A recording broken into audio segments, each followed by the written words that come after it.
John F. Kennedy spent most of the morning of February 20th, 1962, as the rest of America did, in front of a television. When he woke up, he turned on the set in his bedroom, so he and his wife, Jacqueline, could watch the countdown to the launch of John Glenn's spacecraft, Friendship 7, and when he arrived in the Oval Office, he clicked on the television there.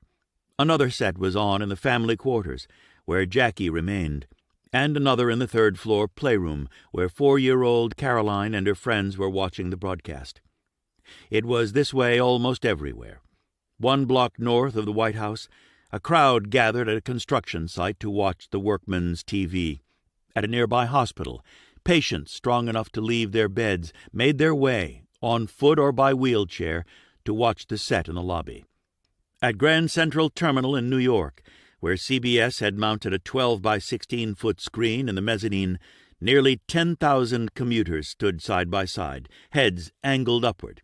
10 months earlier, when the Soviet Union had launched the first man into space, Yuri Gagarin, who won the place in history that Glenn and the other Mercury astronauts had sought for themselves and their nation, it had done so in secrecy.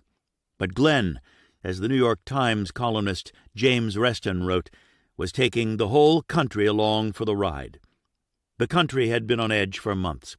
Americans had watched with mounting dread as Glenn's flight was postponed due to heavy cloud cover, postponed due to high seas in the Atlantic, where his capsule was supposed to splash down, postponed due to what NASA, with studied imprecision, called technical difficulties. Every delay, 10 scrubs by mid-February, gave the press more time to ruminate about the many ways an astronaut might die.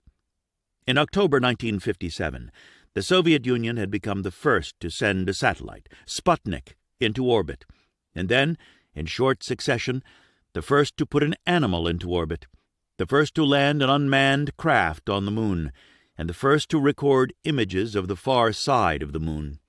American rockets, less powerful than Soviet boosters, tended, with alarming frequency, to explode on the launch pad or send their payloads into the sea.